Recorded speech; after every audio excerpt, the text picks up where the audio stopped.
이런 모델링을 하는 뭐 여러 가지 이유가 존재하지만 어떤 예측한다는 측면에서 모델링을 하는 건데 그런 이유 중에 하나는 우리가 예를 들어 서울시만 해도 약 한 30개 가까운 지점에 대기오염 측정망이 있습니다. 예를 들어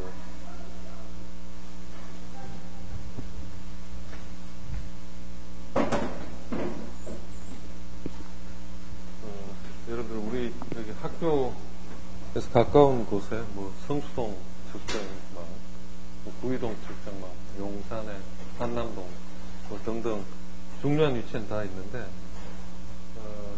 그런 측정망 하나를 운영하려면은 우리가 어떤 버스 타고 가면서 보는 뭐 오존이라든가 PM이라든가 이런 대기오염 물질 측정하는 장비를 어떤 3억, 4억씩 장비를 들여서 또 그 관리하는 사람도 필요하고 또 뭐 하여튼 그런 데이터를 어떤 수집하고 총체적인 그 인력이라든가 비용이라든가 그런 게 어마어마하게 들죠. 이런 모델링을 하게 되면은 그렇게 도처에 다 놓지 않아도 어떤 주요 몇 지점의 오염 상황을 알면 다른 지점을 예측할 수 있으니까 그런 이제 경제적인 면에서 모델링을 선호하는데 예를 들어 지금 뭐 삼성의 이근희 회장 같은 분은 자기 집에다 그런 측정망을 몇 억씩 들여서 왜냐하면 뭐 폐도 별로 좋지 않고 지금은 그게 반식물이나 비슷하게 됐죠. 하여튼 정말 우리가 이런 그 대기오염 하면서 그런 대기오염 측정망에 장비를 들여놓는 업체 사람들하고 이야기하면은 정말 이근희 회장 같은 분은 자기 집에다 그걸 들여서 관리를 하고 있답니다. 집에 공기 질이 어떻게 되나 이런 것들에 관심사하고. 자, 근데 anyway, 이런 그 모델링의 기본은 우리가 강조했지만, 순간적으로 어떤 오염물질들이 계속 반응을 하니까 오염물질들마다 하나의 또 수명이 있죠. 예를 들어 이산화탄소처럼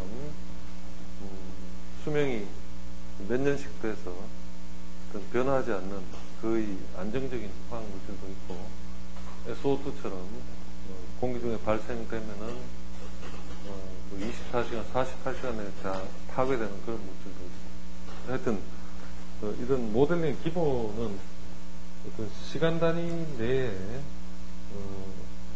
오염물질의 농도를 우리가 감안해서 이제 모델링을 하는데 그렇게 되면은 어떤 그 비용적인 측면에서 너무 이제 복잡해지니까 장기적인 모델, 롱텀 모델링을 통해서 또 순간적인 농도가 아니라 어떤 오염물질의 월 단위 또는 연 단위 농도 같은 것을 넣어가지고 예측할 수 있다. 그게 어떤 하나의 롱텀 모델링이 되는 거고, 그 다음에 교재 250쪽에 보면 커프 모델이 나오는데, 커프 모델 설명하기 전에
이때까지 모델링을 한 전제는 하나의 어떤 배출원, 불뚝 같은 걸 가정하고 여기서 어떤 오염물질 배출 확산되는 걸 따졌는데 지금은 이런 게 하나의 변형이 돼서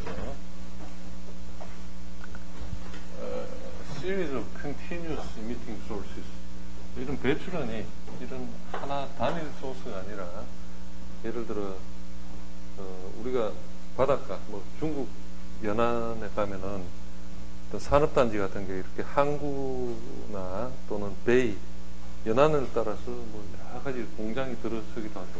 우리나라도 뭐 울산만 같은 데 가면은 공장들이 들어서고 그래서 이것이 어떤 오염물질을 배출하게 되면은 유사한 기상 조건에 속하게 되니까 또 하나의 연속적인 선이 오염물질을 배출하는 그런 형태 모양이 되겠죠. 이런 경우는 또 예를 들어 우리가 뭐 설이라든가 추석 뭐 이런 연휴 때 고속도로에 가면은 차들이 엄청나게 서행하게 되면은 고속도로가 하나의 주차장처럼 되고 그 차들이 그러니까 일종의 주차장을 막고 있는 차처럼 어떤 긴 고속도로의 선이 하나의 연속적인 배출원처럼 작용하겠죠. 그죠? 이런 상황, 보다 현실적인 상황을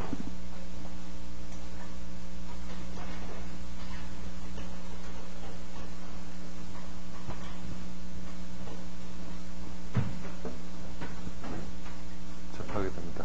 그러니까 단일 배출원이 아니라 그 이미션 소스가 연속적으로 나열되어 있을 때, 자 그러면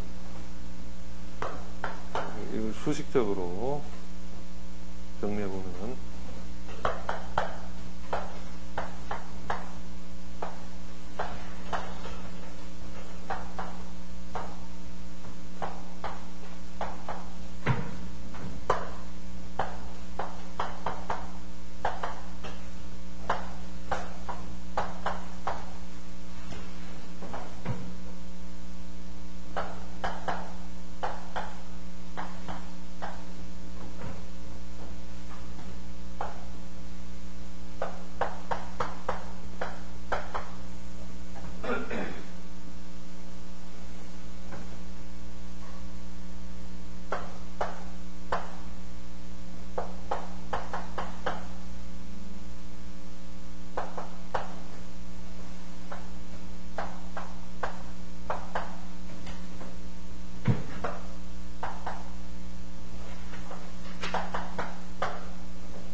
배출원.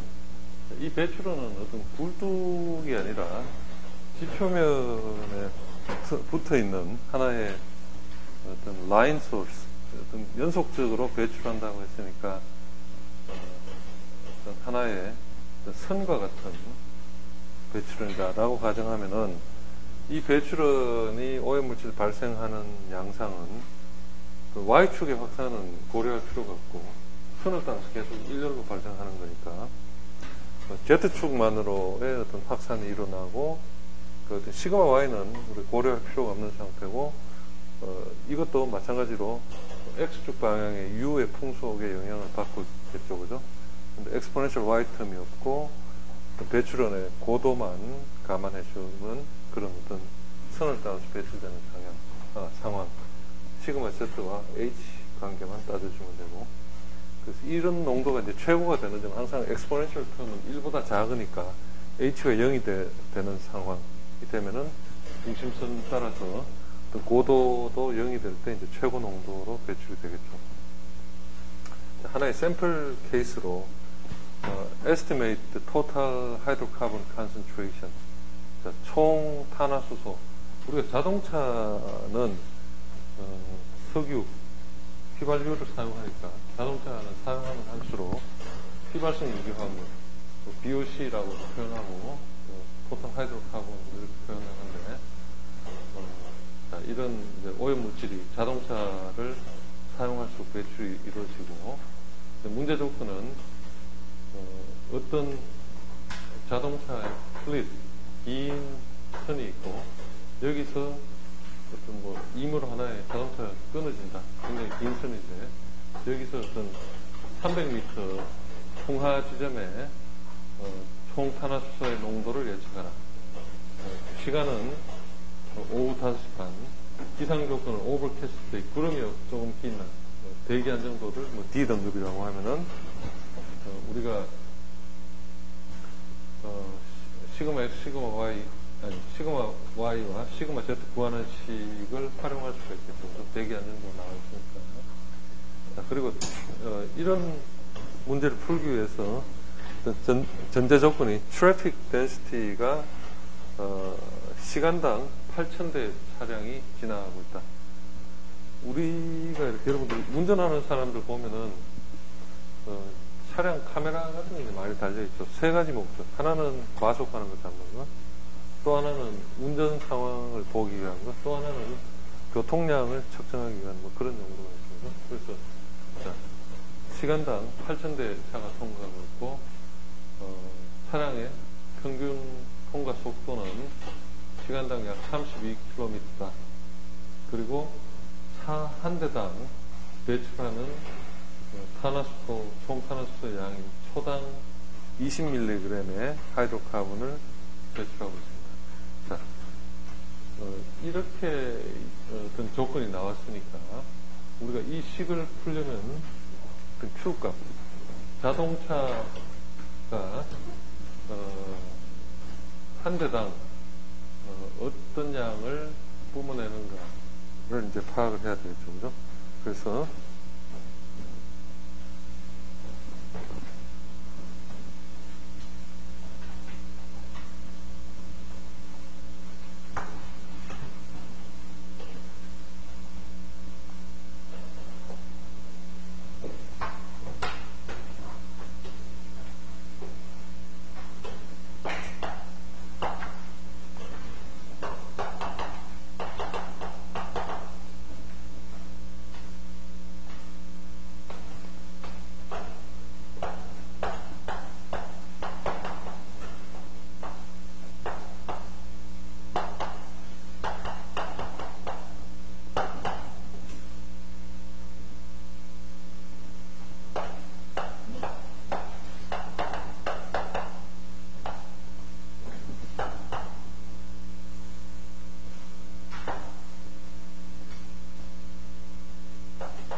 그래서 시간당 8,000대의 차가 통과하고 차량의 평균 주행 속도가 시간당 32km. 이걸 나눠주면은 0.25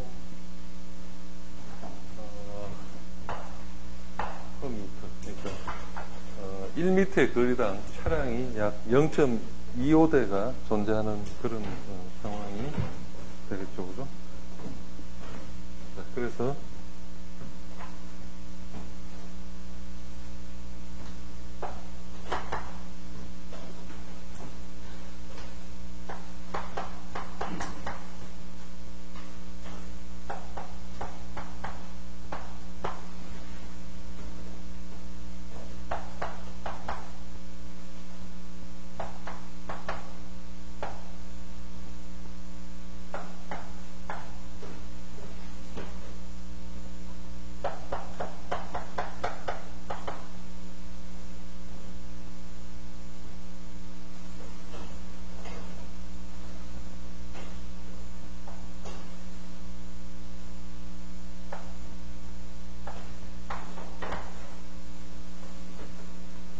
차량 한 대당 약 5 곱하기 10의 마이너스 3승 그램 per hour per meter. 1m 간격으로 볼 때 차 한 대당 5 곱하기 10의 마이너스 3승 그램을 배출하고 있습니다. 그래서 이 수식에다 집어넣게 되면은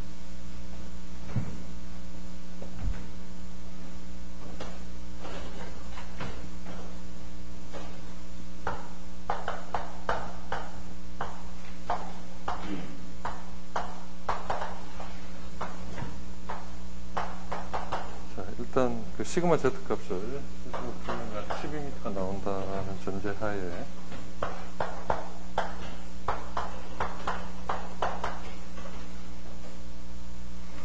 차량의 높이가 한 2m는 안 되지만 일단 0이라고 전제하고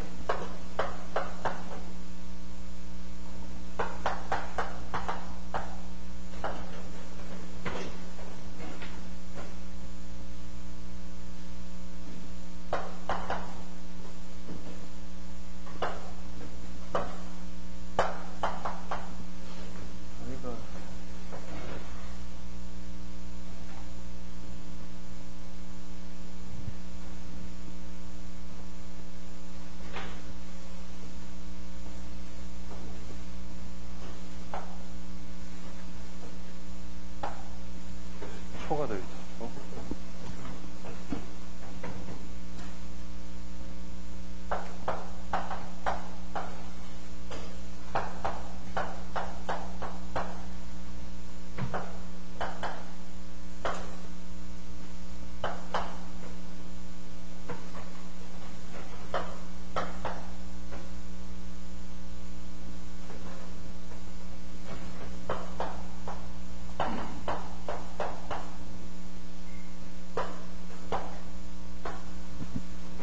이렇게 계산하면 최종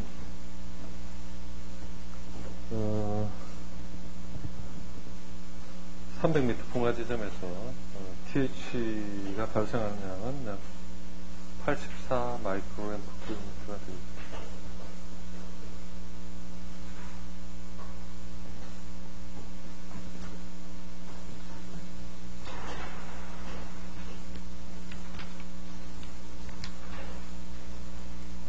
두 번째 모델은 이렇게 어떤 지금 이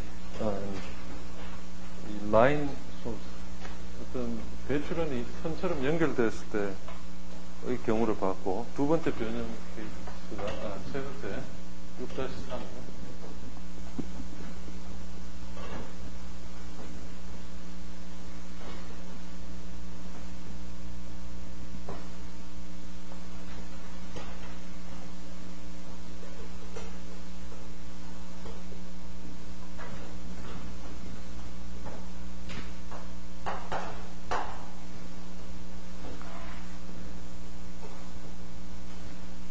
자, 오늘 공부하는 내용까지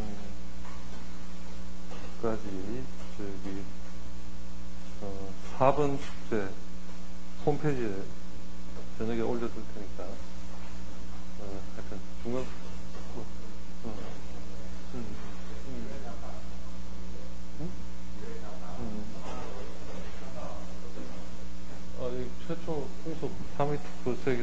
조건이 없었던데.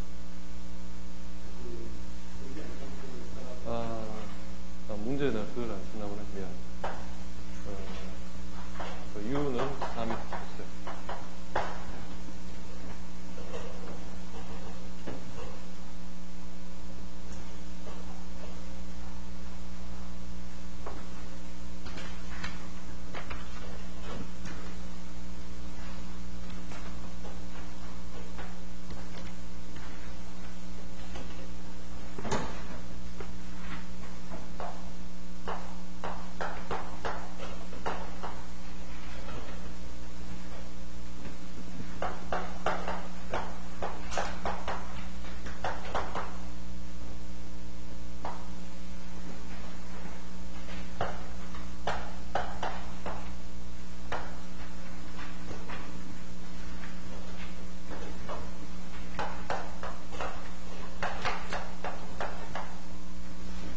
자, 숙제 4번은 우리 학교 강의 홈페이지 올려놓겠습니다. 저녁에.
자, 지금 우리가 이 모델링을, 확산 모델링 하면서 필요에 따라 이렇게 3차원, XYZ 3차원을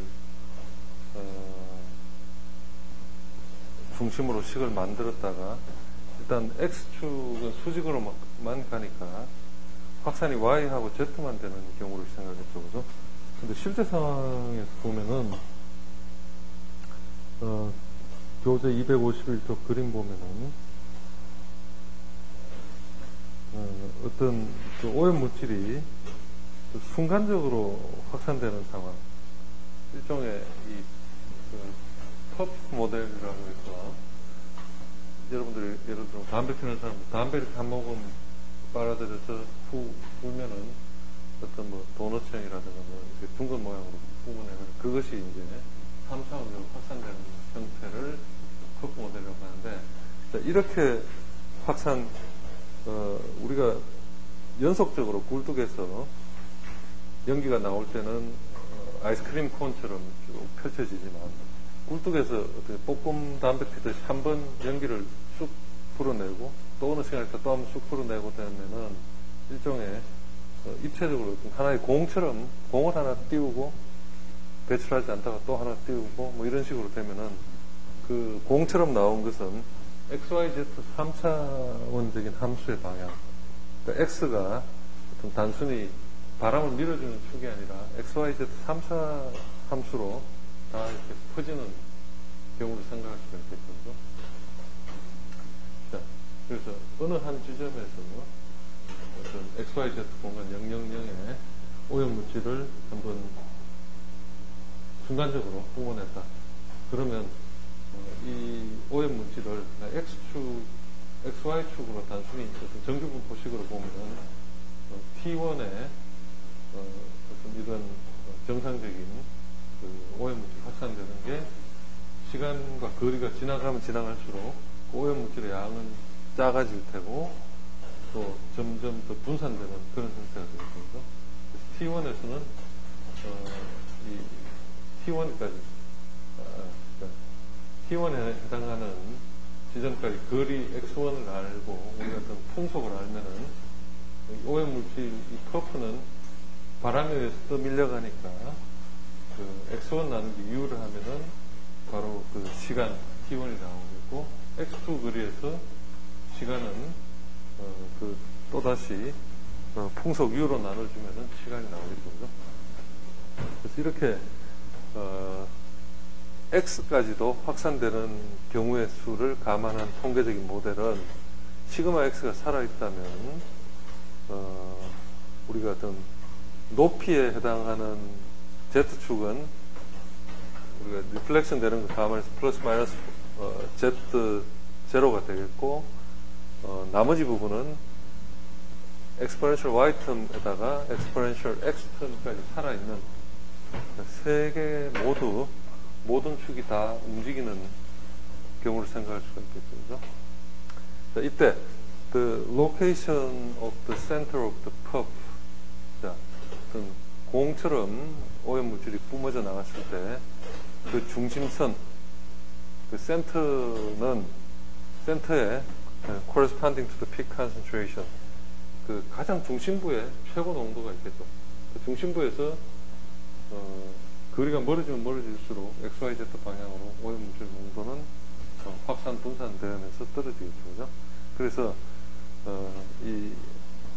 이런 그 오염물질 확산되는 것은 하나의 becomes a function of time and wind speed. 이 얼마만큼 시간이 흘러가느냐, 또 바람이 얼마나 빨리 부느냐에 따라서 오염물질의 농도는 그 공에서 농도가 점점 더 떨어지겠죠. 바람이 세게 불면 세게 불수록 떨어질 테고, 시간이 많이 가면 많이 갈수록 떨어질 테고요. 그래서 우리가 그 어떤 거리상의 오염물질의 농도를 이렇게 X낫으로 본다면은 풍속과 시간의 함수로서 이렇게 이 식에다 넣어주는 것과 동일한 효과가 있겠죠. 자, 그래서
meteorological conditions.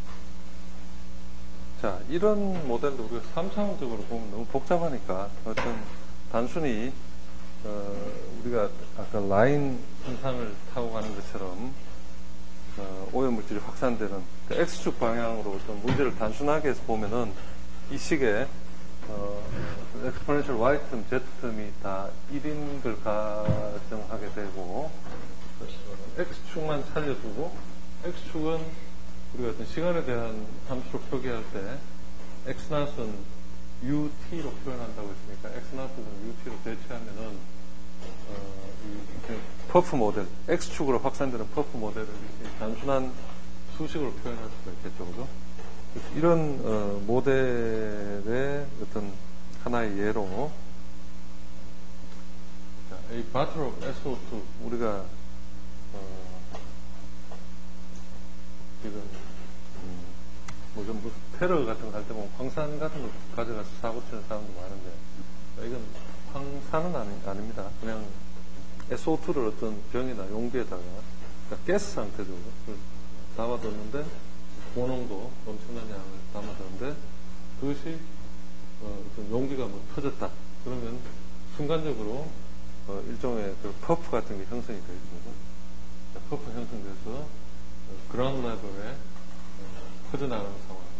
자, 이 SO2 바틀이 터져서 배출하는 이산화황의 양이 36kg이라고 한다.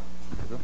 그리고 인스탄테니어스하게 릴리스 되니까 우리가 퍼프 모델 생각하고 자, what is the SO2 concentration at 1000 meter down under the worst meteorological condition?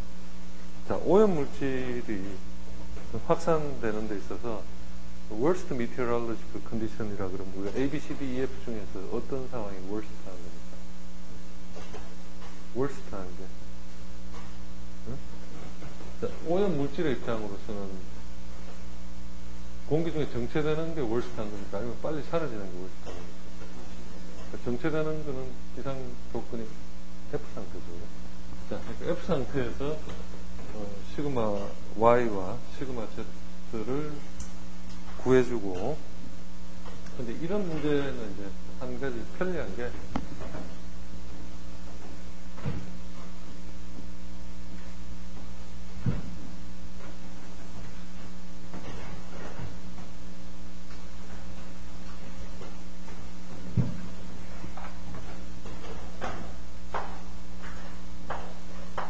우리가 수식적으로 이 시그마를 풀어주면 시그마 Y와 시그마 Z밖에 없고, 근데 둘 중에 하나가 시그마 X하고 같다라고 치면은 시그마 X는 무엇과 같아야 됩니까? 시그마 Y하고 같아야 됩니까? 이 수직 방향으로 퍼지는 다른 거지만 XY는 거의 통상적으로 같다고 우리가 저 Cmax나 Xmax 할 때 전제하는 거하고 비슷하게, 물론 거기는 이제 YZ가 같다고 봤지만, 자, 그런 전제하에서 시그마 Y가 9.4. 자, 이런 그 퍼프 상황에서 시그마 Y와 시그마 Z 구하는 함수는 약간 다른데, 만약에 이런 문제를 낸다면은 시그마 Y나 시그마 Z를 구하는 수식을 제시할 겁니다. 자, 지금 편의상 정해져 있다고 치면은, 자, 결국 이 시그마 Y는 다시 시그마 X하고 같다고 보면 되겠고, 그래서 농도는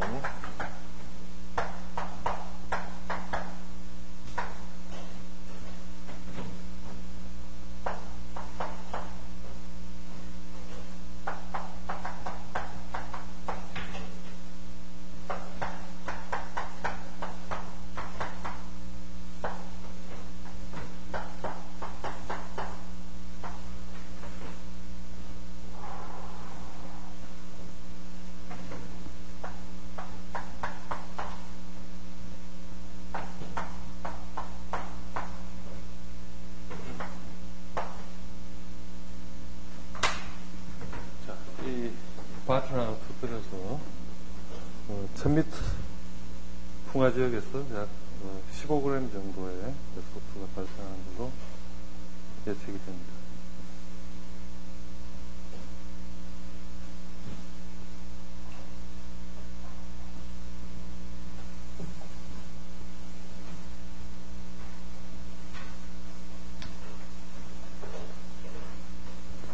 자, 여러분 교재 251쪽 보면은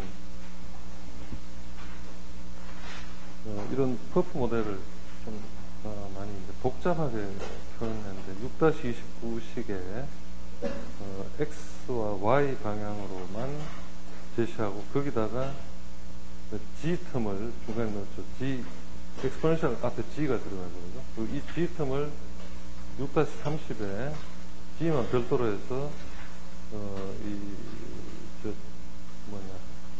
Z축 방향을 별도로 고려하는 식을 만들었는데, 뭐 이런 그 모델링 표현하는 방법은 다양한데, 6-29나 30은 그냥 단순히 참고로 하고, 기본적으로 문제 풀 때는 지금 여기 칠판에 탄수한 내용으로 퍼프 모델을 풀이하면 되겠습니다.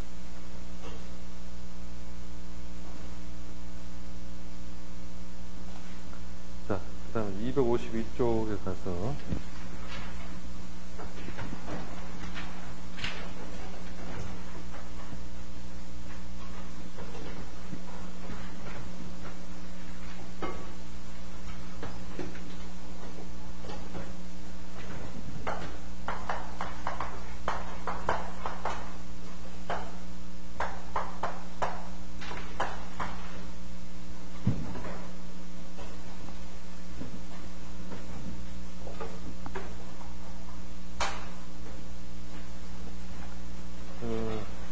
우리가 어떤 모델링을 할 때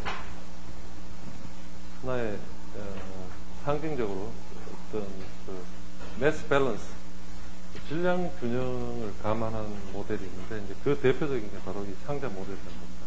이건 뭔고 하니 어떤 지역, 여러분 그림 6-10 보시다시피 어떤 도심 지역의 어떤 대기오염 상황을 하나의 어떤 박스 형태로 보면은 어떤 풍속 이후로 오염물질이 유입된다면 그 도시에는 이미 기존에 어떤 오염물질이 존재하고 있었겠죠. 그죠? 그래서 새로운 인풋이 좌측변을 타고 따라 들어가면은 그 인풋되는 양만큼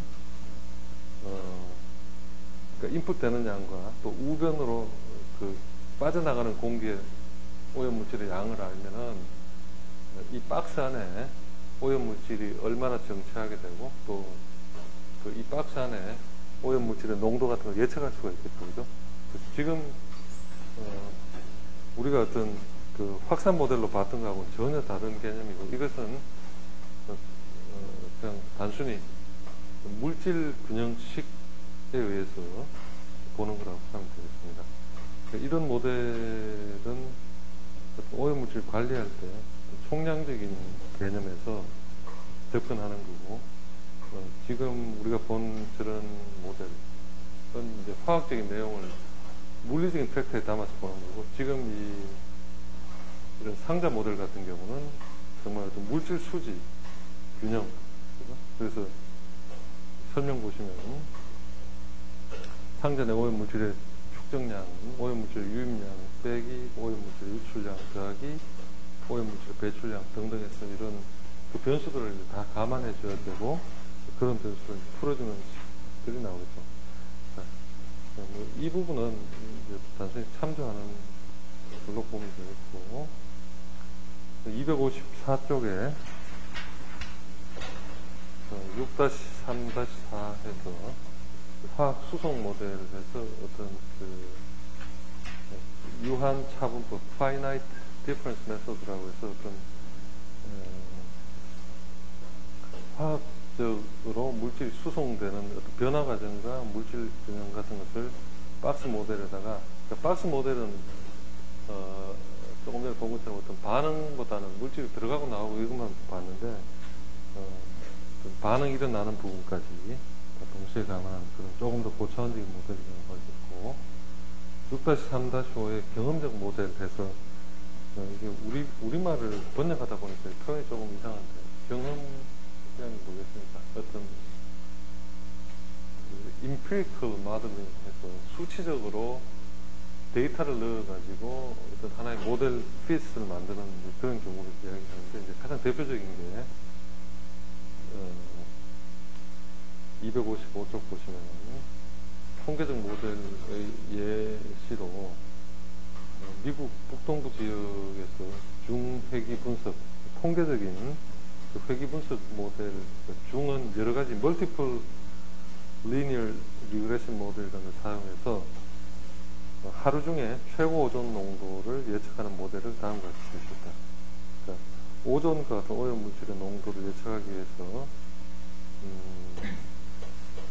예를 들어 우리가 오늘 아침에 이제 오늘 하루 중에 오존 농도가 얼마만큼 도달할 거다 이런 예측하기 위해서 인풋하는 데이터가 그 전날 풍상측의 최고 오존 농도, 또 당일에 예측되는 최고 기온, 전일 풍상측의 최고 기온, 그리고 혼합청 내 뭐 평균 풍속 이런 걸 해서 지금 그러니까 오늘 중에 그러니까 어제의 데이터 같은 것을 넣어가지고 오늘 오존 농도 얼마 될 거다 예측해가지고 사람들에게 오존 농도 얼마 될 거니까 뭐 외출을 삼가해라 뭐 이런 식으로 예측을 하죠. 그래서 이런 걸 이제 화학적으로 뭐 하다 보니까 최근에는 미세분진 예측 모델 이런 걸 이제 환경부에서 만들어가지고 발표했다가 이건 엉터리라고 막 혼나고 난리가 났는데 여튼 오존 정도만 해도 이런 그 통계 모델에 핏했을 때 상당히 잘 맞는 걸로 나오고 있습니다. PM10 같은 경우도 소개되지만 이런 것들을 유사하게 했다가 잘 맞네 안 맞네 논란이 많고, 자 그 다음에 아래쪽에 보면은 수용 모델이라고 나오는데 수용 결국 받아들인다는 것이죠. 우리가 확산 모델은 배출원 중심 모델, 소스 오리엔티드 모델. 지금까지 우리가 어떤 수식적으로 계산한 모든 것은 소스 오리엔티드 모델. 소스에서 얼마 나오니까 거리가 얼마 떨어지면 얼마나 확산된다 이런 개념이었는데 수용 모델은 100% 거꾸로 지금 내가 있는 위치에서 오염 물질의 농도가 어느 정도가 되니까 10km 떨어져 있는 뭐 어떤 공장의 꿀뚝에서 어느 정도를 배출했을 거다 이런 식으로 소스 중심의 확산 모델과 180도 반대 개념에서 어떤 예측하는 그런 기법입니다.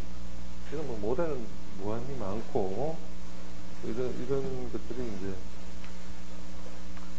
그 어제 256쪽 보시면은 6-4 대기분산 모델의 종류 및 관련 웹사이트에서 미국 환경청 US EPA 같은 데서 여러 가지 모델링을 웹사이트에 올려놨습니다. 분산 모델 같은 거 다운로드 받아서 여러분들이 이제 활용할 수 있습니다. 경우에 따라. 대기 모델 적용 과정에서 표 6-4 보면은 여러 가지 가우시안 모델들이 점이나 선이나 면에 따라서 사람들마다 계속 이렇게 개발하고 있고, 궁극적으로는 최근에 이렇게 인천 같은 데가 인천 그 서구의 매립당 주변에 사람들이 좀 악취 민원 같은 게 많으니까 어디 악취가 발생했다 그러면 뭐 확산 모델 이런 걸 사용해서 어떤 악취 물질 예를 들어 뭐 황화수소가 환경관리 기준 초과했다 그러면은 이 스마트폰 앱으로 악취가 초과다 워닝이 이렇게 떨어지는 그런 파일을 만들고 있습니다. 이런 그런 그 앱의 기본적인 틀은 뭐 당연히 지금 우리가 공부하는 확산 모델 같은 거 들어가는 거고, 그러니까 매립장이라든가 또는 뭐 공장이라든가 어느 주변에서 어떤 악취 개척 장치를 달아두고 그 개척점에서 악취가 어느 정도 농도가 나왔고 기상 상태가 어떤 조건이니까 주변에 이제 악취가 얼마나 나갈 거다 이걸 상업적인 모델로 활용하고 있습니다. 258쪽 대기 확산 모델 적용 분야에서 국토의 어떤 장기적인 개발 계획도 필요하고, 도시 및 공단 지역의 대기질 개선 대책, 대기오염 피해 파악, 배출오염 기준 설정, 환경 영향성 가구, 굉장히 다양한 모델이 있거든요. 그래서 우리가 이런 그 대기오염을 연구하는 사람들 크게 이렇게 보면 한 세 가지 방향이 있는데, 오염이 어느 정도 됐나 그 자체를 조사하는 어떤 측정 중심의 어떤 연구가 있고, 이런 그 컴퓨터 앞에 앉아서 그냥 모델만 하는 그런 연구, 또는 이제 오염 물질을 어떻게 흡착한다든가 또는 광화학적으로 파괴한다든가 그런 컨트롤하는 그런 분야로 나눠지겠죠. 6-7 참고사항에 교재 순서가 조금 역순인데, 6, 7, 1의 분산 방정식 유도 과정 같은 거 나오고, 그리고 우리가 이 상자 모델에 대한 좀 상세한 내용이 나온다고. 이건 지금 수업에서 우리가 다룰 내용은 아니고 대학원 과정이라든가 한 단계 위에서 보는 거고, 262쪽에 가우시안 정규 곡선, 그 다음에 263쪽에 여러 가지 연습 문제들이 나오죠. 그죠? 근데 우리는 이 연습 문제가 중요하긴 한데, 우리 수업엔 크게 중요하지는 않은 게, 우린 다 영어로 해야 되니까. 모든 문제가 영어로 나가야 되니까. 퀴즈, 호목 4번도 지금 여기 나오는 문제와 유관한 것들, 그리고 오늘 공부한 내용들까지 문제 저녁에 올려두도록 하겠습니다. 자, 그래서 이 6장에 대한 수업은 이렇게 일단락하고, 다음 주부터는 7장 광역 대기오염에서 글로벌한 스케일의 대기오염을 공부할 겁니다. 그리고 중간고사에 맞춰서 이 광역 대기오염 조금 진도 나간 다음에 우리가 그때 통계에서 마지막으로 남겨뒀던 부분, T 분포에 대한 걸 끝내고, 중간고사는 이 7장 광역 대기오염 초반부 통계 내용, 그리고 확산 모델까지 포함되었습니다. 자, 오늘 수업은 여기로 마치겠습니다.